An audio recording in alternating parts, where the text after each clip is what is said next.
Hi ಎಲ್ರಿಗೂ ನಮಸ್ಕಾರ, welcome back. ಹೇಗಿದ್ದೀರಾ ಎಲ್ಲರೂ ಚೆನ್ನಾಗಿದ್ದೀರಾ ಅಂತ ಭಾವಿಸ್ತಾ ವ್ಲಾಗ್ನ ಸ್ಟಾರ್ಟ್ ಮಾಡ್ತಾ ಇದ್ದೀನಿ. ಇವತ್ತು ನಮ್ಮ ಚಿನ್ನಿಗೆ ಅಡ್ಮಿಷನ್ಗೆ ಅಂತ ಬಂದಿದ್ದೀವಿ. ಇಲ್ಲೇ ಹೋಟೆಲಲ್ಲಿ ಸ್ಟೇ ಮಾಡಿದ್ದೀವಿ. ಇದ್ರ ಬಗ್ಗೆ ಎಲ್ಲ ನಾನು ಹೇಳ್ತೀನಿ, ಹೆಂಗೆ ಸಿಕ್ತು ಈ ಹೋಟೆಲು ಏನು ಅಂತೇಳಿ. ನಾವು ಆ್ಯಕ್ಚುಲಿ ಪ್ಲ್ಯಾನ್ ಇರಲಿಲ್ಲ ಈ ಹೋಟೆಲಲ್ಲಿ ಸ್ಟೇ ಮಾಡಬೇಕಾ ಅಥವಾ ಎಲ್ಲಿ ಬಂದ್ಬಿಟ್ಟು ನೋಡೋಣ ಈ ಥರ ಎಲ್ಲ ಅಂದ್ಕೊಂಡಿದ್ವಿ. ಬುಕ್ಕಿಂಗ್ ಎಲ್ಲ ಏನೂ ಮಾಡಿರಲಿಲ್ಲ. ಆಮೇಲೆ ನಮಗೆ ಇಲ್ಲಿ ಪರಿಚಯ ಅಂತ ಅಂದರೆ ಯೂಟ್ಯೂಬ್ ಸಬ್ಸ್ಕ್ರೈಬರೇ ಒಬ್ಬರು ನನಗೆ ನನ್ನ ಚಿನ್ನಿಗೆ ಅಡ್ಮಿಷನ್ ಮಾಡಿಸಿದ ಮೇಲೆ ಬಂದು ಮಾತಾಡಿಸಿದ್ರು. ಅವ್ರ ನಂಬರ್ ಕೂಡ ಕೊಟ್ಟಿದ್ರು, ತೊಗೊಂಡಿದ್ದೆ ನಾನು. ಏನಾರು ಇದ್ದರೆ ಕಾಲ್ ಮಾಡಿ ಅಂತೇಳಿ. ಆವಾಗ ಅವ್ರಿಗೆ ಕಾಲ್ ಮಾಡಿದೆ, ಹೊರಟಿದ್ದೀರಾ ನೀವು ಏನು ಅಂತ ಹೇಳಿ ಕೇಳೋಣ ಅಂಥೇಳಿ. ಹೌದು ಹೊರಟಿದ್ದೀನಿ, ತುಂಬ ರಶ್ ಇದೆ, ಇಲ್ಲೆಲ್ಲ ರೂಮ್ ಎಲ್ಲ ಸಿಗೋದು ಕಷ್ಟ ಅಂತ ಹೇಳಿದ್ರು. ಸೊ ಹಾಗಾಗಿ ಅವರು ರೆಗ್ಯುಲರಾಗಿ ಇಲ್ಲಿ ಸ್ಟೇ ಮಾಡ್ತಾರಂತೆ. ಅವ್ರಿಗೆ ಹೇಳಿದೆ ನಮಗೂ ಒಂದು ರೂಮ್ ಹೇಳಿಬಿಡಿ ಅಂಥೇಳಿ. ಅವರು ಒಂದಿನ ಮುಂಚೆನೇ ಬಂದು ಸ್ಟೇ ಮಾಡಿರಂತೆ. ಸೊ ಹಾಗಾಗಿ ಅವ್ರಿಗೆ ಹೇಳಿದೆ. ಸೊ ಅವರು ಕೂಡ ಹೆಲ್ಪ್ ಮಾಡಿದ್ರು, ಕಾಲ್ ಮಾಡಿ ರಿಸೆಪ್ಷನ್ ಕಡೆ ಕೊಟ್ಟು. ಅಂದರೆ ನನಗೆ ಕಾಲ್ ಮಾಡಿದೆ ಈ ಹೋಟೆಲ್ಗೆ, ಬಟ್ ನಂಬರ್ ಗೂಗಲಲ್ಲಿ ಸಿಗಲಿಲ್ಲ. ಸೊ ಅವ್ರು ಬಂದಿದ್ರಲ್ಲ ಇಲ್ಲೇ, ಅನ್ಅವೈಲೇಬಲ್ ಅಂತ ಬರ್ತಾಯಿತ್ತು. ಸೊ ಅವ್ರು ಬಂದಿದ್ರಲ್ಲ ಇಲ್ಲಿ, ಅವರು ರಿಸೆಪ್ಷನ್ಗೆ ಕೊಟ್ಬಿಟ್ಟು ಓಕೆ ಒಂದು ರೂಮ್ನ ನಮಗೆ ಬುಕ್ ಮಾಡಿ ಕೊಟ್ಟರು. ಸೊ ಆರಾಮಾಗಿ ಬಂದ್ಬಿಟ್ಟು ಸ್ವಲ್ಪ ರೆಸ್ಟ್ ಮಾಡಿ ಆಮೇಲೆ ಇವಾಗ ರೆಡಿಯಾಗಿ ಹೊರಟಿದ್ದೀವಿ. ಅಡ್ಮಿಷನ್ ಪ್ರೊಸೀಜರ್ ಎಲ್ಲ ಮುಗಿಸ್ಕೊಂಡು ಬರೋಣ ಅಂತೇಳಿ. ಮುಂಚಿನಿ ಕೂಡ ರೆಡಿಯಾಗಿದ್ದಾಳೆ. Say hi. ಓಕೆ, ಅನಿಲ್ ಕೂಡ ಸ್ನಾನಕ್ಕೆ ಹೋಗಿದ್ರು. ಸ್ನಾನ ಮಾಡ್ಕೊಂಡು ಇವಾಗ ಬರ್ತಾ ಇದ್ದಾರೆ. ರಾತ್ರಿ ಆಗಿದ್ದು ಟ್ರ್ಯಾಜಿಡಿ ಎಲ್ಲ ನಾನು ಹೇಳ್ತೀನಿ. ಸಿಕ್ಕಾಪಟ್ಟೆ ದೊಡ್ಡ ಟ್ರ್ಯಾಜಿಡಿನೇ ಆಗೋಯ್ತು ಇಲ್ಲಿಗೆ ಬಂದಿದ್ದು. ಹೆಂಗಾಯ್ತಂದರೆ ಒಂದು ಮೂವಿನೇ ತೆಗಿಬೋದು, ಅಷ್ಟೇ ದೊಡ್ಡ ಮೂವಿ. ಒಂದು ನೈಟಲ್ಲಿ ಮ್ಯಾಕ್ಸು ಮತ್ತು ಇನ್ನೊಂದು ಯಾವುದೋ ಮೂವಿ ಮಾಡೋರಲ್ಲ, ಯಾವುದದು ಮಾರ್ಕ್ ಮ್ಯಾಕ್ಸ್ ಎಲ್ಲ ಒಂದು ನೈಟಲ್ಲಿ ಮಾಡುತ್ತಲ್ಲ, ಆ ಥರ ಒಂದು ನೈಟ್ 24 ಆ ಥರ ಏನಾಗುತ್ತೆ ಅಂತ ಹೇಳಿ ಮಾಡಿರಲ್ಲ, ಅದೇ ಥರ ಒಂದು ಮೂವಿ ಆಗುತ್ತೆ. ಆ ಥರ ಒಂದು ಸಿಚುವೇಶನ್ ಕ್ರಿಯೇಟ್ ಆಗ್ಬಿಟ್ಟಿತ್ತು. ಅದನ್ನೆಲ್ಲ ಶೇರ್ ಮಾಡ್ತೀನಿ. ಇವಾಗ ಸ್ವಲ್ಪ ಹೊರಡೋಣ, ಲೇಟ್ ಆಗುತ್ತೆ. ಮತ್ತೆ ನಾನು ಬ್ಲಾಗ್ನ ಕಂಟಿನ್ಯೂ ಮಾಡ್ತೀನಿ. ಬ್ಲಾಗ್ ಮಾಡೋಣ ಅಂತ ಅನ್ಕೊಂಡೆ, ಆರಾಮಾಗಿ ಟ್ರೈನಲ್ಲಿ ಹೋಗ್ಕೊಂಡು ಬ್ಲಾಗ್ ಮಾಡೋಣ ಅಂತ ಅನ್ಕೊಂಡೆ. ಎಲ್ಲ ಫ್ಲಾಪ್ ಆಗೋಯ್ತು. ದೊಡ್ಡ ಸರ್ಕಸ್ ಆಗೋಯ್ತು ಇವತ್ತು ನಿಜವಾಗ್ಲೂ. Literally horrible. ಬಟ್ ಇಷ್ಟು ಕೂಲಾಗಿ ಹ್ಯಾಂಡಲ್ ಮಾಡಿ ಇಷ್ಟು ಆರಾಮಾಗಿ ಕರ್ಕೊಂಡು ಹೋಗ್ತಾ ಇದ್ದೀನಿ ಅಂತ ಅಂದರೆ ಗ್ರೇಟ್ ಅಲ್ವಾ? ಗ್ರೇಟೇ ನಿಜವಾಗ್ಲೂ. ಹೌದು, ಯು ಆರ್ ದ ಗೋಟ್. ಎಷ್ಟು ಮಟ್ಟಿಗೆ ಟೆನ್ಷನ್ ಆಯಿತು ಅಂದರೆ ಇವತ್ತಿನ ಆಗಿದ್ದ ಸಿಚುವೇಶನ್ಗೆ ತುಂಬ ಟೆನ್ಷನ್ ಆಯಿತು. ನಾನು ಅದನ್ನು ಎಕ್ಸ್ಪ್ಲೇನ್ ಮಾಡ್ತೀನಿ ಬ್ಲಾಗಲ್ಲಿ. ಬೆಂಗಳೂರು ಟ್ರಾಫಿಕ್ದು ಟೇಸ್ಟ್ ಮಾಡಿದ್ದೀವಿ. ಹೆಂಗಿರುತ್ತೆ ಬೆಂಗಳೂರು ಟ್ರಾಫಿಕ್? ಯಾವತ್ತೂ ಅಷ್ಟೊಂದು ಟೇಸ್ಟ್ ಮಾಡಿರಲಿಲ್ಲ. ಇವತ್ತು ಫೈನಲಿ ಇಷ್ಟು ವರ್ಷದಲ್ಲಿ ನಾವು ಈ ಥರ ಒಂದು ಟ್ರಾಫಿಕ್ನ ಟೇಸ್ಟ್ ಮಾಡಿದ್ದು. ಅದರಿಂದ ಎಫೆಕ್ಟ್ ಆಗಿರೋದು ಲಿಟ್ರಲಿ. ಡ್ಯಾಡಿ ಟ್ರೈನರ್ ಬರ್ತಿದ್ದಾರೆ. ಬಿಕಾಸ್ ಡ್ಯಾಡಿ ಏನಾದ್ರು ಅಕಸ್ಮಾತಾಗಿ ಆಟೋದಲ್ಲಿ ಇದ್ದಿದ್ರೆ ನಮ್ಮ ಜೊತೆ, ಅವ್ರು ಯಾವ ಥರ ರಿಯಾಕ್ಟ್ ಮಾಡ್ತಿದ್ರು ಅಂತಲೂ ಹೇಳೋಕ್ಕಾಗಲ್ಲ. ನಾನು ಒಂದು ಮಾತಾಡಿಲ್ಲ, ಸುಮ್ಮನೆ ಬಂದೆ. ಏನಾದರೂ ಬೇಗ ಹೋಗಿ ಅಂತ ಹೇಳಿದೆ ಅಷ್ಟೇ. ಆಮೇಲೆ ಏನು ಮಾತಾಡಿಲ್ಲ, ಸೈಲೆಂಟ್ ಆಗ್ಬಿಟ್ಟೆ. ಬಿಕಾಸ್ ನಾವು ಪ್ರೆಷರ್ ಕೊಡಕ್ಕೆ ಹೋದ್ರೆ ಎಲ್ಲೂ ಎಲ್ಲಿ ಹಿಂದೆ ಹೋಗೋ ಜಾಗ ಇಲ್ಲ, ಮುಂದೆ ಹೋಗೋ ಜಾಗ ಇಲ್ಲ, ಎಲ್ಲೂ ಹೋಗ್ತಾನಪ್ಪ. ಬಂದ್ಬಿಟ್ಟಿದ್ದಾನೆ ಆಲ್ರೆಡಿ. ಕರೆಕ್ಟಾಗಿ ಬಂದಿದ್ದರೆ, ನಾವು ಆ ಕಡೆಯಿಂದ ರೂಟಲ್ಲಿ ಬಂದಿದ್ದಿದ್ರೆ, ನಮ್ಮ ಮನೆಯಿಂದ ಇನ್ನೊಂದು ರೂಟ್ ಇದೆ, ಆ ರೂಟಲ್ಲಿ ಬಂದಿದ್ದರೆ ಬೇಗ ಹೋಗ್ಬೋದಾಗಿತ್ತು. ಅಲ್ಲಿ ಕರ್ಕೊಂಬಂದ್ಬಿಟ್ಟು ಊಟ ಮಾಡಿದ್ವಿ. ಹೋಟೆಲ್ ಚೆನ್ನಾಗಿದೆ, ಬಸ್ ಚೆನ್ನಾಗಿರೋದು ಸಿಕ್ತು. ಲೈಟ್ ಫಂಕ್ಷನಲ್ ಆಗಿದೆ, ಚಾರ್ಜರು ಫಂಕ್ಷನಲ್ ಆಗಿದೆ. ಇದೆ ಫಸ್ಟ್ ಬಸ್ನ ಈ ಥರ ಎಲ್ಲ ಫಂಕ್ಷನಲ್ ಆಗಿರೋದು. ವಾಟರ್ ಬಾಟಲು ಕೊಟ್ಟಿರೋದು. ಎಷ್ಟು ಚೆನ್ನಾಗಿದೆ ಜರ್ನಿ, ನೋಡೋಣ ಹೆಂಗಿರುತ್ತೆ ಅಂತ ಹೇಳಿ. ನನಗೆ ಬಸ್ ಜರ್ನಿ ನಿಜವಾಗ್ಲೂ ನಾನು ಆಲ್ರೆಡಿ ಲಾಸ್ಟ್ ಕೂಡ AC ಬಸ್ ಜರ್ನಿ ನನಗೆ ಇಷ್ಟ ಆಗಲ್ಲ ಬಸ್ ಜರ್ನಿ. ಬಟ್ ಸ್ಟಿಲ್ ಬಸ್ಸಲ್ಲೇ ಹೋಗೋ ಥರ ಆಯಿತು. ಯಾವ್ದು ಇಷ್ಟ ಇಲ್ವೋ ನೋಡಿ, ಅದೇ ಆಯಿತು. ಹೋಗ್ಬಿಟ್ಟು ನಾನು ಬ್ಲಾಗ್ನ ಕಂಟಿನ್ಯೂ ಮಾಡ್ತೀನಿ. ಇವಾಗ ಸ್ವಲ್ಪ ರಿಲ್ಯಾಕ್ಸ್ ಆಗಬೇಕು. ಎಷ್ಟು ಕಾಮಾಗಿ ಹ್ಯಾಂಡಲ್ ಮಾಡಿದ್ದೀನಿ ಅಂದರೆ ನನಗೆ ಇತ್ತು. ಬಟ್ ಕಾಮಾಗಿ ಹೆಂಗೆ ಈಗೇನು ಗೊತ್ತಾ, ನಾವು ಟೆನ್ಷನ್ ಮಾಡಿಕೊಂಡು ಕಿರಿಕಿರಿ ಮಾಡಿಕೊಂಡ್ರೆ ನಾವು ಮುಂದೆ ಏನು ಮಾಡಬೇಕು ಅಂತ ಯೋಚನೆ ಮಾಡೋಕ್ಕಾಗಲ್ಲ. ಸೊ ನಾವು ನಾನು ಅಲ್ಲಿಗೆ ಹೋಗಬೇಕು ಅಷ್ಟೇ. ಮುಂದೆ ಏನು ಮಾಡಬೇಕು ಅನ್ನೋದನ್ನು ತಕ್ಷಣ ಯೋಚನೆ ಮಾಡಿ ನಾನು ಆಟೋದಲ್ಲಿ ಕೂತ್ಕೊಂಡೇ ಟಿಕೆಟ್ ಯಾವ ಬಸ್ಸಿಗೆ ಎಲ್ಲೋ ಹೋಗಬೇಕು ಅಂತೇಳಿ. ಅದಕ್ಕೆ ಅವನು ಮೆಜೆಸ್ಟಿಕ್ಕಲ್ಲಿ ಇಳಿಲಿಲ್ಲ, ನಾನು ಆನಂದರಾವ್ ಸರ್ಕಲ್ ಹತ್ರ ಹೋಗಪ್ಪ ಅಂತೇಳಿ ಆನಂದರಾವ್ ಸರ್ಕಲಲ್ಲಿ ಇಳಿದು ಅಲ್ಲಿ ಬಸ್ ಬುಕ್ ಮಾಡಿದೆ. ಬಸ್ ಬುಕ್ ಮಾಡಿದ ತಕ್ಷಣ ಆಮೇಲೆ ಕಾಲ್ ಮಾಡಿ ಅವ್ರಿಗೆ, ಅವ್ರು ಬೇರೆ ಎಲ್ಲೋ ಮುಂದೆ ಹೋಗ್ಬಿಟ್ಟಿದ್ರು. ಆಮೇಲೆ ಇನ್ನೊಂದು ಆಟೋ ಹಿಡ್ಕೊಂಡು ಬಸ್ ಹತ್ರ ಬಂದ್ವಿ. ಬಸ್ಸು ಸದ್ಯ ನಮಗೋಸ್ಕರ ವೆಯ್ಟ್ ಮಾಡ್ತಾಯಿದ್ರು. ಹತ್ಕೊಂಡು ಇವಾಗ ಹೋಗ್ತಾಯಿದ್ವಿ. ಸ್ವಲ್ಪ ಮುಂದಾಲೋಚನೆ ಮಾಡಬೇಕು. ಇಂಥ ಟೈಮಲ್ಲಿ ಏನು ಮಾಡೋಕ್ಕಾಗಲ್ಲ. ಇವಾಗ ಸುಮ್ಮನೆ ಟೆನ್ಷನ್ ಮಾಡ್ಕೊಂಡ್ರೆ ಏನು ಬರಲ್ಲ. ಅಷ್ಟೇ. ಇನ್ನೊಂದು ಮೊಬೈಲ್ ತೆಗೆದಿದ್ದಕ್ಕೂ ದೊಡ್ಡ ಪುಣ್ಯ. Finally we got a decent room ಅಲ್ವಾ? ಈಗ ಸ್ಪೀಷಿಯಸ್ ಆಗಿ ಇದೆ. ನೀನೇನು ಮಾಡ್ತೀಯ ಈಗ ಅಲ್ಲಿ 31 ಮೈನಸ್ 59 ಮಾಡು.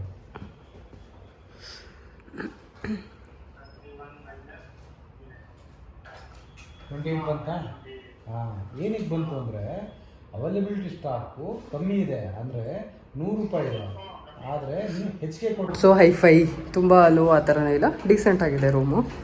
ಟಿ ವಿ ಇದೆ, ಒಂದು ಡಬಲ್ ಬೆಡ್ ಇದೆ, ಎಕ್ಸ್ಟ್ರಾ ಬೆಡ್ ಕೂಡ ಕೊಡ್ತೀನಿ ಅಂತ ಅಂದ್ರವರು. ಸ್ಪೀಷಿಯಸ್ ಆಗಿದೆ. ಒಂದು dressing table, cupboard, side tables 2, charging points and 2 chair, window, washroom open ಮಾಡು. ಹೊರಡೋಣ ಆಯಿತಾ? This is the simple washroom. ನೀಟಾಗಿತ್ತು ವಾಶ್ರೂಮ್ ಅಲ್ವಾ? ಕಂಫರ್ಟೇಬಲ್ ಸ್ಟೇ ಮಾಡೋದಕ್ಕಿಂತ ನಾವೇನು ಸ್ಟೇ ಮಾಡ್ತಾ ಇಲ್ಲ. ಸೊ ಹಾಗಾಗಿ ಲಿವಿಂಗ್ ನಾವು. ಬೆಡ್ ಸಾಫ್ಟಾಗೇ ಇದೆ, ಚೆನ್ನಾಗಿದೆ. ಮಲ್ಕೊಂಬಿಟ್ಟಿದ್ಲು ಬೆಳ್ಳಿ ಬಂದಿದ್ದ ತಕ್ಷಣ ಆರಾಮಾಗಿ.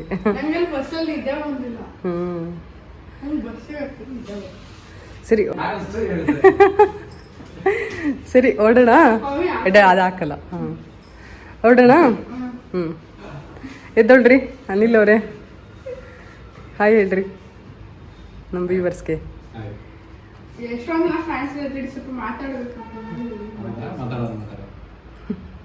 ಸರಿ ಹೊರಡೋಣ. ನಾನು ನಮ್ಮ ಚಿನ್ನಿನ ಹಾಸ್ಟೆಲ್ಗೆ ಸೇರಿಸಿದ್ದೀವಿ ಅಂತ ಹೇಳ್ದಾಗಿಂತ ಇಲ್ಲಿವರೆಗೂ ತುಂಬ ಜನ ನನ್ನ ಯಾವ ಹಾಸ್ಟೆಲು ಯಾವ ಸ್ಕೂಲು ಅಂತ ಕೇಳ್ತಾನೆ ಇದ್ರಿ.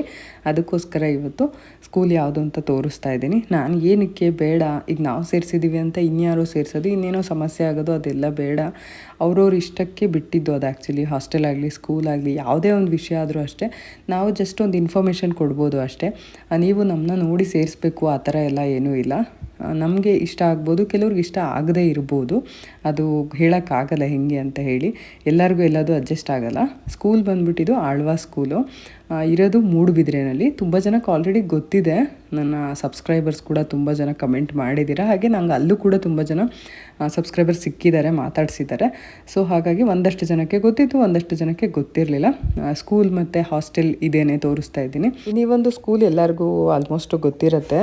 ಕರ್ನಾಟಕದಲ್ಲಿ ಇದು ಸ್ವಲ್ಪ ಫೇಮಸ್ಸೇ ಇದೆ, ಆಳ್ವಾ ಸ್ಕೂಲು ಅಂತ. ಅಂದರೆ ಇದು ಬಂದು ದಕ್ಷಿಣ ಕನ್ನಡ ಜಿಲ್ಲೆ ಮೂಡುಬಿದ್ರೆನಲ್ಲಿ ಇರೋವಂಥದ್ದು. ಚೆನ್ನಾಗಿದೆ ಸ್ಕೂಲ್ ನಮಗಿರೋ. ಇನ್ನು ಫೀ ಸ್ಟ್ರಕ್ಚರ್ ಅಂತ ಬಂದರೆ ಅದೆಲ್ಲ ಪರ್ಸನ್ ಟು ಪರ್ಸನ್ ಡಿಪೆಂಡ್ ಆಗುತ್ತೆ. ಸೊ ಹಾಗಾಗಿ ನೀವು ಸ್ಕೂಲ್ನೇ ವಿಚಾರಿಸಿದ್ರೆ ಒಳ್ಳೆಯದು. ಗೂಗಲಲ್ಲಿ ಹೊಡಿದ್ರೆ ಆರಾಮಾಗಿ ಅವ್ರ ನಂಬರ್ ಎಲ್ಲ ಸಿಗುತ್ತೆ. ಕಾಲ್ ಮಾಡಿದ್ರೆ ಅವ್ರ ಡೀಟೇಲ್ಸ್ ಎಲ್ಲ ಕೊಡ್ತಾರೆ ನಿಮಗೆ. ಸೊ ಫೀ ಸ್ಟ್ರಕ್ಚರ್ ಎಲ್ಲ ಸ್ವಲ್ಪ ಜಾಸ್ತಿನೇ ಇದೆ ಅಂತ ಹೇಳ್ಬೋದು. ಹಾಗೆಯೇ ಇನ್ನೂ ಒಂದು ಏನಂತ ಅಂದರೆ ಇಲ್ಲಿ ಫ್ರೀ ಕೂಡ ಇದೆ, ಫ್ರೀ ಸೀಟ್ ಕೂಡ ಸಿಗುತ್ತೆ. ಅಂದರೆ ಕಲ್ಚರಲ್ಲು, ಸ್ಪೋರ್ಟ್ಸ್ ಕೋಟಾ, ಇನ್ನು ಚೆನ್ನಾಗಿ ಓದಿ 5th ಸ್ಟ್ಯಾಂಡರ್ಡಲ್ಲಿ ಏನೋ ಎಕ್ಸಾಮ್ ಎಲ್ಲ ಕಂಡಕ್ಟ್ ಮಾಡ್ತಾರೆ. ಸೊ ಅದರಲ್ಲಿ ಪಾಸಾದವ್ರಿಗೆ ಫ್ರೀ ಎಜುಕೇಷನ್ ಎಲ್ಲ ಕೊಡ್ತಾರೆ. ಅಂದರೆ ಕನ್ನಡ ಮೀಡಿಯಮ್ ಅವ್ರಿಗೆ ಮಾತ್ರ. CBSE ಮತ್ತು ICSE ಮತ್ತು state syllabus, English medium, Kannada medium, ಈ ಥರ ಎಲ್ಲ ಇದೆ ಇಲ್ಲಿ. ಎಲ್ಲ ಕರಿಕ್ಯುಲಮು ಇದೆ.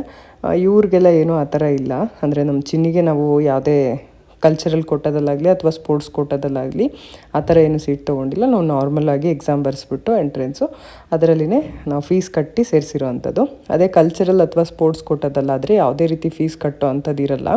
ಅವ್ರು ಯಾವುದಾದ್ರೂ ಒಂದು ಸ್ಪೋರ್ಟ್ಸಲ್ಲಿ ಸ್ಟೇಟ್ ಲೆವೆಲಲ್ಲಿದ್ದರೆ ಅಥವಾ ಈ ಥರ ಭರತನಾಟ್ಯಮಲ್ಲಿ ಜೂನಿಯರ್ ಎಕ್ಸಾಮ್, ಸೀನಿಯರ್ ಎಕ್ಸಾಮ್ ಈ ಥರ ಎಲ್ಲ ಆಗಿದ್ದರೆ ಅವ್ರಿಗೂ ಕೂಡ ಫ್ರೀ ಸೀಟ್ ಸಿಗುತ್ತೆ ಅಲ್ಲಿ. ಆ ಬೇಸಿಸ್ ಮೇಲೆ ಹಾಗೂ ಮಾಡ್ಬೋದು. ನಮ್ಮ ಚಿನ್ನಿಗೂ ಕೂಡ ತೊಗೋಬೋದಾಗಿತ್ತು, ಬಟ್ ಅವಳಿಗೆ ಇಷ್ಟ ಇರಲಿಲ್ಲ ಕಲ್ಚರಲ್ ಕೋಟಾದಲ್ಲಿ ಹೋಗೋದಕ್ಕೆ. ಅವಳಿಗೆ ಸ್ವಲ್ಪ ಓದೋದ್ರ ಬಗ್ಗೆ ಆಸಕ್ತಿ ಇರೋದ್ರಿಂದ, ಹಾಗಾಗಿ ಓದೋದ್ರು ಇದರಿಂದನೇ ಹೋಗಿರೋ ಅಂಥದ್ದು. ಇನ್ನು ಬುಕ್ಸ್ ಎಲ್ಲ ತೊಗೊಂಡ್ವಿ. ಇಲ್ಲಿ ತೊಗೊಂಡು ಬುಕ್ಕಿಗೆಲ್ಲ ಸ್ವಲ್ಪ ಬೈಂಡಿಂಗ್ ಎಲ್ಲ ಮಾಡೋದಿತ್ತು. ರೆಡಿ ಮಾಡಿ ಕೊಟ್ಟು ಬಂದರೆ ಸರಿ ಹೋಗುತ್ತೆ ಅಂಥೇಳಿ. ಲಾಸ್ಟ್ ಟೈಮ್ ಕೂಡ ಅಷ್ಟೇ. ಲಾಸ್ಟ್ ಟೈಮ್ ನಮ್ಮ ಅಮ್ಮ, ನಮ್ಮ ಅಪ್ಪಾಜಿ, ನಾನು, ನನ್ನ ತಮ್ಮನ ಹೆಂಡ್ತಿ, ಅಂದರೆ ಅವಾಗ ಹೊಸ್ದಾಗಿ ಮದುವೆ ಆಗಿತ್ತಲ್ವ, ಅವಾಗೆ ಕರ್ಕೊಂಡೋಗಿದ್ದಿದ್ದು. ಎಲ್ಲರೂ ಕಾರಲ್ಲಿ ಹೋಗಿದ್ವಿ. ಧರ್ಮಸ್ಥಳಕ್ಕೆ ಹೋಗಿ ಸ್ಟೇ ಮಾಡಿ ಅಲ್ಲಿಂದ ನಾವು ಸ್ಕೂಲ್ಗೆ ಹೋಗಿ ಅಡ್ಮಿಷನ್ ಮಾಡಿಸಿ ಎಲ್ಲರೂ ಸೇರ್ಕೊಂಡು ಬುಕ್ ಬೈಂಡ್ ಹಾಕಿ ಹಾಸ್ಟೆಲೆಲ್ಲ ರೆಡಿ ಮಾಡಿ. ನಮ್ಮಮ್ಮ ಅಂತೂ ಎಲ್ಲರ ಹತ್ರನೂ ಹೋಗಿ ಹೇಳ್ತಾಯಿದ್ರು, ಇವಳು ನನ್ನ ಮೊಮ್ಮಗಳು ಸ್ವಲ್ಪ ಹೆದರ್ತಾಳೆ, ಒಂದು ಸ್ವಲ್ಪ ಚೆನ್ನಾಗಿ ನೋಡ್ಕೊಳ್ರಮ್ಮ ಅಂತ ಎಲ್ಲ ಸ್ಟೂಡೆಂಟ್ಸ್ ಹತ್ರನೂ ಹೋಗಿ ಮಾತಾಡ್ತಾಯಿದ್ರು ನಮ್ಮಮ್ಮ. ಹಾಸ್ಟೆಲಲ್ಲಿ ವಾರ್ಡನ್ಗಳಿಗೂ ಅಷ್ಟೇ, ನಮ್ಮ ಮೊಮ್ಮಗಳನ್ನ ಒಂಚೂರು ಚೆನ್ನಾಗಿ ನೋಡ್ಕೊಳ್ರಿ, ನಮ್ಮ ಮೊಮ್ಮಗಳನ್ನ ಚೆನ್ನಾಗಿ ನೋಡ್ಕೊಳ್ರಿ ಅಂತ ಎಲ್ಲರಿಗೂ ಹೇಳೋರು. ಅದನ್ನೆಲ್ಲ ನೆನೆಸ್ಕೊತಾ ಇದ್ದೆ ನಾನು. ಅನಿಲ್ಗೂ ಅದನ್ನೇ ಹೇಳ್ತಾ ಇದ್ದೆ. ಹೋದ ವರ್ಷ ನಮ್ಮಮ್ಮ ಬಂದಿದ್ದರು, ನಮ್ಮಮ್ಮ ಎಲ್ಲರ ಹತ್ರನೂ ಹೋಗಿ ಹೋಗಿ ಇವಳನ್ನ ಫ್ರೆಂಡ್ ಮಾಡ್ಕೊಳ್ರಿ, ಇವಳನ್ನ ಚೆನ್ನಾಗಿ ನೋಡ್ಕೊಳ್ರಿ ಅಂತ ಹೇಳ್ತಾಯಿದ್ರು ರೀ ಅಂತ ಹೇಳ್ತಾ ಇದ್ದೆ. ಹಾಗೆಯೇ ಅನಿಲ್ ತುಂಬ ಚೆನ್ನಾಗಿ ಬೈಂಡಿಂಗ್ ಮಾಡ್ತಾರೆ ಬುಕ್ಕಿಗೆಲ್ಲ. ನಾನಂತೂ ಅದನ್ನೇ ಹೇಳ್ತಾ ಇದ್ದೆ, ಏನು ಇಷ್ಟು ಚೆನ್ನಾಗಿ ಬೈಂಡ್ ಆಗ್ತಿರಲ್ಲ ಇಷ್ಟು ನೀಟಾಗಿ ಹಿಂಗೆ ಅಂತೇಳಿ. ಅದು ಹೇಗೆ ಅಂತ ಅಂದರೆ ಅವರು ಚಿಕ್ಕ ವಯಸ್ಸಿಂದನೂ ಬೈಂಡ್ ಹಾಕ್ಕೊಡ್ತಾ ಇದ್ರಂತೆ ಮಕ್ಕಳಿಗೆ, ಅವ್ರ ಅಕ್ಕಪಕ್ಕದ ಮನೆ ಮಕ್ಳುಗಳಿಗೆಲ್ಲ ಸ್ಕೂಲ್ ಬೈಂಡ್ ಹಾಕ್ಕೊಟ್ಬಿಟ್ಟು ದುಡ್ಡು ಇಸ್ಕೊಡೋರಂತೆ. ಅದನ್ನು ಹೇಳ್ತಾಯಿದ್ರು. ಎಲ್ಲರಿಗೂ ಬುಕ್ಕಿಗೆ ನಾನೇ ಬೈಂಡ್ ಹಾಕ್ಕೊಡ್ತಾ ಇದ್ದೆ. ಅವಾಗ ₹1 ₹2 ಈ ಥರ ಇಸ್ಕೊತಾ ಇದ್ದೆ ಅವ್ರ ಹತ್ರ ಅಂತ ಹೇಳ್ತಾಯಿದ್ರು.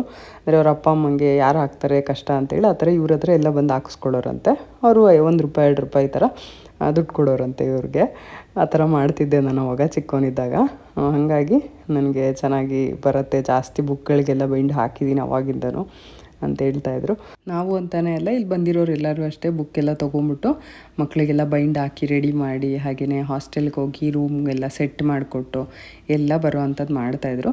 ನಾನು ಆ್ಯಕ್ಚುಲಿ ಜಾಸ್ತಿ ಕ್ಲಿಪ್ಪಿಂಗ್ ತೊಗೊಳಕ್ಕಾಗಿಲ್ಲ, ಅಂದರೆ ಸ್ವಲ್ಪ ಎಲ್ಲ ರೆಡಿ ಮಾಡೋದಿತ್ತಲ್ವ. ಅಲ್ಲಿ ಹೋಗಿ ಬುಕ್ ತೊಗೋ, ಇಲ್ಲಿ ಹೋಗಿ ಅಡ್ಮಿಷನ್ ಪ್ರೊಸೆಸ್ ಮುಗಿಸು, ಹಾಗೆ ಕ್ಲಾಸ್ ಟೀಚರ್ನ ಮೀಟ್ ಮಾಡಿ ಹೇಗೆ ಏನು ಅವ್ರದ್ದು ಕಾಂಟ್ಯಾಕ್ಟ್ ಡೀಟೇಲ್ಸ್ ಎಲ್ಲ ತೊಗೋಬೇಕಾಗತ್ತೆ. ಏಕೆಂದರೆ ಅವರೇ ನಮಗೆ ಪಾಯಿಂಟ್ ಆಫ್ ಕಾಂಟ್ಯಾಕ್ಟ್ ಇರ್ತಾರೆ ಇವರು ಸ್ಕೂಲಲ್ಲಿ ಇದ್ದಾಗ. ಹಾಗೆಯೇ ಈ ಸರಿ ಇವಳಿಗೆ ಸ್ವಲ್ಪ ಕ್ಯಾಂಪಸ್ ಎಲ್ಲ ಸ್ವಲ್ಪ ಚೇಂಜ್ ಆಗಿದೆ. ಅಂದರೆ ನಾವು ಮುಂಚೆ ಹೋಗಿದ್ದು ಕ್ಲಾಸ್ ರೂಮ್ಸ್ ಏನು ಕ್ಯಾಂಪಸ್ ಇತ್ತು ಅದಲ್ಲ, ಇವಾಗ ಬೇರೆ ಕ್ಯಾಂಪಸ್ ಇದೆ. ಸೊ ಹಾಗಾಗಿ ಅದೆಲ್ಲ ಸ್ವಲ್ಪ ತಿಳ್ಕೊಬೇಕಾಗಿತ್ತು ಏನು ಎತ್ತ ಅಂತ ಎಲ್ಲ. ಅದಕ್ಕೋಸ್ಕರನೇ ಒಂದು ಸ್ವಲ್ಪ ನಾನು ಜಾಸ್ತಿ ವಿಡಿಯೋ ಮಾಡೋಕ್ಕಾಗಿಲ್ಲ. ನೆಕ್ಸ್ಟ್ ಟೈಮ್ ಹೋದಾಗ ನೋಡೋಣ, ಆದಷ್ಟು ಬೇರೆ ನಿಮಗೇನಾದರೂ ಡೌಟ್ಸ್ ಇತ್ತಾ, ಇನ್ಫಾರ್ಮೇಷನ್ ಇತ್ತಾ ಅದನ್ನೆಲ್ಲ ಕೊಡೋದಕ್ಕೆ ಟ್ರೈ ಮಾಡ್ತೀನಿ. ಇನ್ನು ಹಾಸ್ಟೆಲು ಮತ್ತು ಸ್ಕೂಲ್ ವಿಷಯಕ್ಕೆ ಬಂದರೆ, ಹಾಸ್ಟೆಲ್ಲು ಚೆನ್ನಾಗಿದೆ, ತುಂಬ ಸೇಫ್ ಇದೆ ಅಂತ ಹೇಳ್ಬೋದು ಹೆಣ್ಮಕ್ಳಿಗೆ. ಸೊ ಹಾಗಾಗಿ ಏನು ತೊಂದರೆ ಇಲ್ಲ.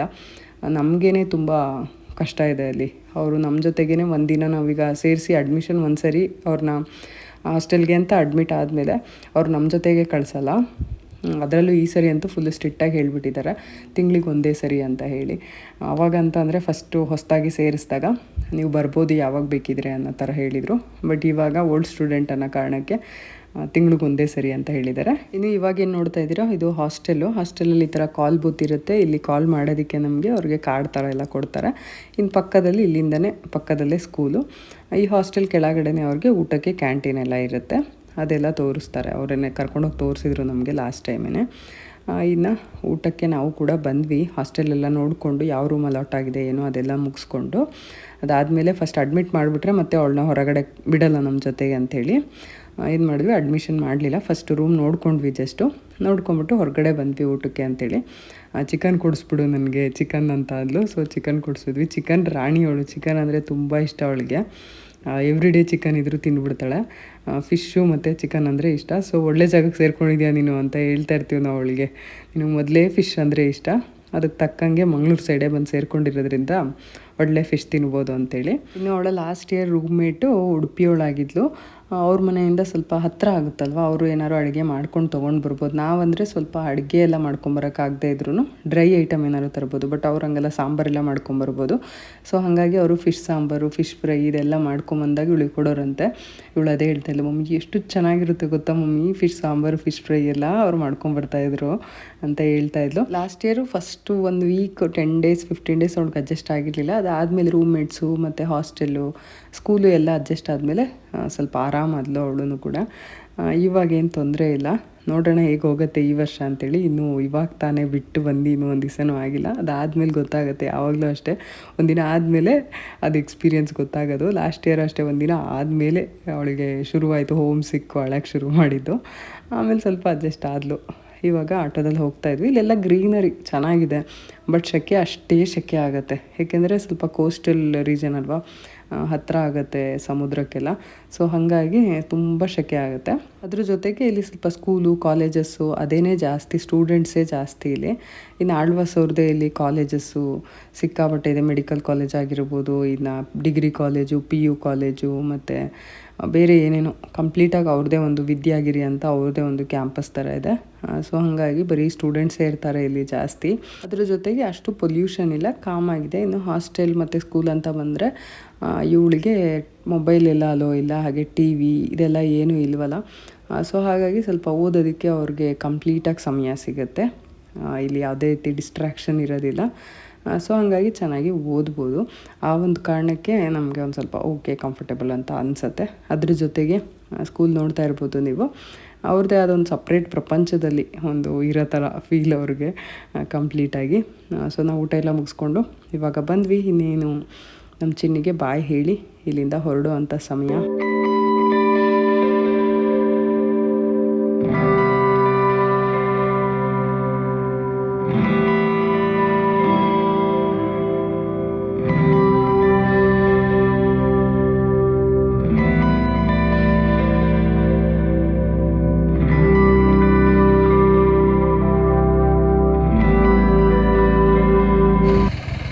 ಬಿಟ್ಟು ಹೋಗೋಕೆ ಖುಷಿ ಆಗುತ್ತೆ ಎಲ್ಲಾರ ಮಗಳನ್ನ ಬಿಟ್ಬಿಟ್ಟು ಹೋಗೋಕೆ. ಇಷ್ಟು ದಿನ ಜೊತೆಗಿದ್ದು ಇವಾಗ ಸಡನ್ನಾಗಿ 2 ತಿಂಗಳು ಜೊತೆಗಿದ್ದು ಇವಾಗ ಬಿಟ್ಟು ಹೋಗ್ಬೇಕು ಅಂತಂದರೆ ಖುಷಿ ಏನೂ ಆಗಲ್ಲ. ಈಗ ಅವಳು ಎದುರುಗಡೆ ನಾವು ಅಂತ ಮುಖ ಮಾಡ್ಕೊಂಡು ಬೇಜಾರು ಮಾಡಿಕೊಂಡ್ರೆ ಅವಳಿಗೂ ಬೇಜಾರಾಗುತ್ತೆ, ಅವಳಿಗೂ 2 ತಿಂಗಳು ಆದಮೇಲೆ ಒಂಥರ ಫೀಲ್ ಆಗುತ್ತೆ. ಸೊ ಹಾಗಾಗಿ ನಾವು ಸ್ವಲ್ಪ ಖುಷಿಯಾಗೇ ಬರಬೇಕು, ಅದಕ್ಕೆ ಖುಷಿಯಾಗೇ ಬಂದಿದೆ ಅಷ್ಟೇ. ಮತ್ತೆ ಏನು ಮೊಬೈಲ್ ನೋಡ್ತಾ ಇರ್ತೀರ ಹಂಗೆ ಯಾವಾಗ ನೋಡ್ರಿ. ಸರಿ ಹೋಗೋಣ. ನಿಮ್ಗೆ ಹೆಂಗೆ ಅನಿಸ್ತಾ ಇದೆ? ಬೇಜಾರಾಗ್ತಾ ಇದೆ. 2 ತಿಂಗಳ ತನಕ ಜೊತೆ ಇತ್ತು. ಏನು ಮಾಡೋಕ್ಕಾಗಲ್ಲ, ಓದಲಿ ಬಿಡಿ ಚೆನ್ನಾಗಿ. ಅವಳಿಗೆ ಇಷ್ಟ ಆಗಿದೆ, ನೀವೇ ಅವಳು ಇಷ್ಟಪಟ್ಟಿದ್ದಾಳೆ. ಸೊ ಹಂಗಾಗಿ ಏನೂ ತೊಂದರೆ ಇಲ್ಲ, ಚೆನ್ನಾಗಿದ್ದಾಳೆ, ಚೆನ್ನಾಗೂ ಇದೆ. ನಿಮ್ಗೆ ಹೆಂಗೆ ಅನಿಸುತ್ತೆ? ಚೆನ್ನಾಗಿದೆ ಅಲ್ವಾ ಸ್ಕೂಲ್ ಅನ್ಸುತ್ತಾ? ಚೆನ್ನಾಗಿದೆ ಅಲ್ವಾ? ನಮಗೇನೋ ಚೆನ್ನಾಗಿದೆ ಅಂತ ಅನಿಸುತ್ತೆ. ಚೆನ್ನಾಗಿದೆ, ಚೆನ್ನಾಗಿ ಸೆಟ್ ಆಗಿದೆ ಅವಳಿಗೆ. So not A problem. ಅವಳು ಅಡ್ಜಸ್ಟ್ ಆಗಿದ್ದಾಳೆ, ಅವಳು ಖುಷಿಯಾಗಿದ್ದಾಳೆ ಇಲ್ಲಿರೋಕ್ಕೆ. ಆದರೆ ಇಲ್ಲಿ ತುಂಬ ಸೆಕೆ ಅಂದರೆ ಸೆಕೆ ಇದೆ, ಸಖತ್ ಸೆಕೆ ಆಗ್ತಾಯಿದೆ. ಮೋಡ ಅಂದರೆ ಮೋಡ ಆಗಿದೆ, ಮಳೆ ಬರ್ಬೋದು. ಇವಾಗ ನಮಗೆ ಟ್ರೈನ್ ಆಲ್ರೆಡಿ ಬುಕ್ ಮಾಡಿಬಿಟ್ಟಿದ್ದೀವಿ ನೈಟ್ ಹೋಗೋಕ್ಕೆ. ಇವಾಗ ಹೊರಡ್ತೀವಿ ಆಟೋ ಹಿಡ್ಕೊಂಡು. ಮತ್ತೆ ನೋಡೋಣ, ಆದರೆ ಬ್ಲಾಗ್ನ ಕಂಟಿನ್ಯೂ ಮಾಡ್ತೀನಿ. ಇಲ್ಲೇನು ಜಾಸ್ತಿ ತೊಗೊಳಕ್ಕಾಗಿಲ್ಲ, ನಾವು ಬಂದಿದ್ದೆ ಲೇಟು. ಇನ್ನು ನಾವು ರೂಮ್ಗೆ ಹೋಗಿ ಲಗೇಜ್ ಎಲ್ಲ ಎತ್ಕೊಂಡು ಹೊರಡಬೇಕು. ಓಕೆ, ಮೂಡುಬಿದ್ರೆಗೆ ಬಾಯ್ ಹೇಳಿ ಬೆಂಗಳೂರಿಗೆ ಹೊರಡ್ತಾ ಇದ್ದೀವಿ.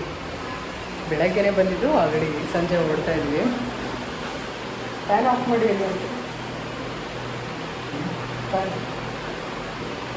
ಫ್ಯಾನ್ ಆಫ್ ಮಾಡಿ. ಸೌಂಡ್ ಆಗ್ತದೆ, ಏನು ಮಾತಾಡಿ ಕೇಳಿಸ್ತದೆ.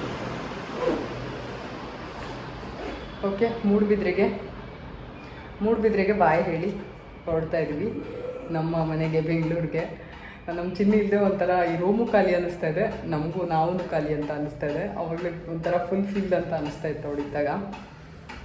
ಓಕೆ, ಬಿಟ್ಬಿಟ್ಟು ಎಲ್ಲ ಲಗೇಜ್ ಎಲ್ಲ ಅನ್ಪ್ಯಾಕ್ ಮಾಡಿಲ್ಲ ಪೂರ್ತಿ.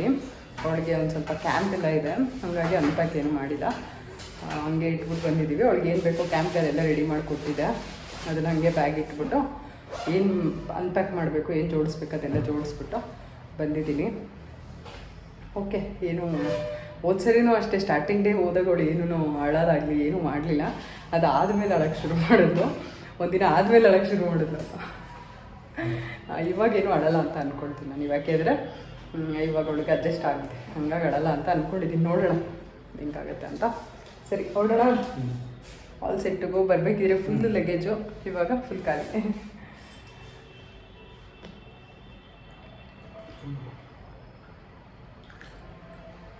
ಲಗೇಜ್ ಎಲ್ಲ ಇಳಿಸ್ಬಿಟ್ಟು, ಮಗಳನ್ನು ಇಳಿಸ್ಬಿಟ್ಟು ಹೋಗ್ತಾಯಿದ್ವಿ. ಇವರಂತೂ ಫುಲ್ ಬೇಜಾರು.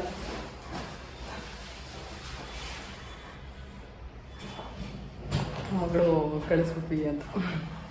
ಎಲ್ಲ ತೊಗೊಂಡ್ರಾ? ಮೂಡುಬಿದ್ರೆಯಿಂದ ಬಂಟ್ವಾಳಕ್ಕೆ ಬಂದ್ವಿ. ಇಲ್ಲಿ ತಾಟಿಲಿಂಗು ಇಟ್ಕೊಂಡಿರ್ತಾರೆ, ಬಂದಾಗೆಲ್ಲ ಇಲ್ಲಿ ತಿಂದು ಅಭ್ಯಾಸ ಆಗಿದೆ. ಈ ಕಡೆ ಬರ್ತಿದ್ದಂಗೆ ರೋಡ್ ಕ್ರಾಸ್ ಮಾಡಿ ಈ ಕಡೆ ಇನ್ನೇನು ರೈಲ್ವೆ ಸ್ಟೇಷನ್ಗೆ ಎಂಟ್ರಿ ಆಗ್ತಿದ್ದಂಗೆ ಇಲ್ಲಿ ಒಂದು ತಾಟಿಲಿಂಗು ಇದೆ. ಸೊ ಅಲ್ಲಿ ತಿಂದುಬಿಟ್ಟು ಅಲ್ಲಿಂದ ಹೊರಡೋ ಅಂಥದ್ದು. ಇದು BC ರೋಡ್ ಅಂತ ಹೇಳಿ ಬಂಟ್ವಾಳದಲ್ಲಿ ಬರೋದಿದು. ಇಲ್ಲೇ ರೈಲ್ವೆ ಸ್ಟೇಷನ್ ಕೂಡ ಇದೆ. ಇದೇ ನಿಯರೆಸ್ಟ್ ರೈಲ್ವೆ ಸ್ಟೇಷನು ಮೂಡುಬಿದ್ರೆಗೆ. ನಾವು ಟ್ರೈನಲ್ಲಿ ಏನಾದ್ರು ಬಂದರೆ ಇಲ್ಲಿ ಇಳಿಯೋ ಅಂಥದ್ದು. ಬಸ್ಸಲ್ಲಿ ಬಂದರೆ ಡೈರೆಕ್ಟ್ ಮೂಡುಬಿದ್ರೆನಲ್ಲೇ ಇಳಿತೀವಿ. ಅಲ್ಲಿಂದ ಎಲ್ಲಾದರೂ ಸ್ಟೇ ಮಾಡಿಬಿಟ್ಟು ಇಲ್ಲ ಫ್ರೆಶ್ ಅಪ್ ಆಗಿ ಆಮೇಲೆ ಹಾಸ್ಟೆಲ್ ಹತ್ರ ಹೋಗ್ತೀವಿ, ನೋಡ್ಕೊಳ್ತೀವಿ, ಮತ್ತು ಒಂದು ದಿವಸ ಇದ್ದುಬಿಟ್ಟು ಬರ್ತೀವಿ. ಇದೇ ಆಗಿರುತ್ತೆ ರೊಟೀನು. ಹಾಗೆಯೇ ನೋಡೋಣ, ಸಮ್ಮರ್ ಹಾಲಿಡೇಸ್ ಅಥವಾ ವಿಂಟರ್ ಹಾಲಿಡೇಸ್, ದಸರಾ ಹಾಲಿಡೇ ಬರುತ್ತಲ್ಲ ಇವಾಗ ವಿಂಟರ್ಗೆ, ಆ ಟೈಮಲ್ಲಿ ಕಣ್ಣೂರಿಗೆ ಹೋಗೋಣ ಅಂತ ಅಂದ್ಕೊಂಡಿದ್ದೀವಿ. ಏಕೆಂದರೆ ಲಾಸ್ಟ್ ಟೈಮು ನಾವು ಟ್ರೈನಲ್ಲಿ ಒಂದು ಕಣ್ಣೂರು ಎಕ್ಸ್ಪ್ರೆಸ್ ಟ್ರೈನಲ್ಲಿ ಬಂದ್ವಿ. ಆವಾಗ ಒಂದು ಫ್ಯಾಮಿಲಿ ಕಣ್ಣೂರಿಗೆ ಟ್ರೈನಲ್ಲಿ ಹೋಗ್ತಾಯಿದ್ರು ಬೆಂಗಳೂರಿಂದ. ಸೊ ಅನ್ನಿಸ್ತು ನಮಗೂ, ನಾವು ಯಾಕೆ ಕಣ್ಣೂರಿಗೆ ಹೋಗಿ ಬರಬಾರ್ದು, ಚೆನ್ನಾಗಿರುತ್ತೆ, ಬೀಚೆಲ್ಲ ಚೆನ್ನಾಗಿದೆ, ಹಾಗೆ ಟೆಂಪಲ್ ಇದೆ ಅಲ್ಲ ಅಲ್ಲಿ, ಭಗವತಿ ಟೆಂಪಲು, ಅಲ್ಲಿಗೆಲ್ಲ ಹೋಗಿ ಬರೋಣ ಅಂತ ಅಂದ್ಕೊಂಡಿದ್ದೀವಿ. ನಾನು ಇವಾಗಲೇ ಪ್ಲ್ಯಾನ್ ಮಾಡ್ತಾಯಿದ್ದೀನಿ. ಅದೇನು ಫ್ಲಾಪ್ ಆಗುತ್ತೋ ಇಲ್ಲ ವರ್ಕ್ ಆಗುತ್ತೋ ನೋಡಬೇಕು. ಇನ್ನು ಬಂಟ್ವಾಳ ರೈಲ್ವೆ ಸ್ಟೇಷನ್ ಎಲ್ಲ ಚೆನ್ನಾಗಿ ರಿನೋವೇಟ್ ಮಾಡಿದ್ದಾರೆ. ನಾವು ಫಸ್ಟ್ ಟೈಮ್ ಬಂದಾಗ ಅಂದರೆ ಲಾಸ್ಟ್ ಇಯರ್ ಬಂದಾಗ ಈ ಥರ ಇರಲಿಲ್ಲ ಇದು. ಇವಾಗ ತುಂಬ ಚೆನ್ನಾಗಿ ಮಾಡಿದ್ದಾರೆ. ಇದರೊಟ್ಟಿಗೆ ಇವತ್ತಿನ ವ್ಲಾಗ್ನ ಮುಗಿಸ್ತಾ ಇದ್ದೀನಿ. ಮತ್ತೆ ಸಿಗ್ತೀನಿ ಇನ್ನೊಂದು ಹೊಸ ವಿಡಿಯೋ ಜೊತೆ. ಬರಲಾ, ಬಾಯ್.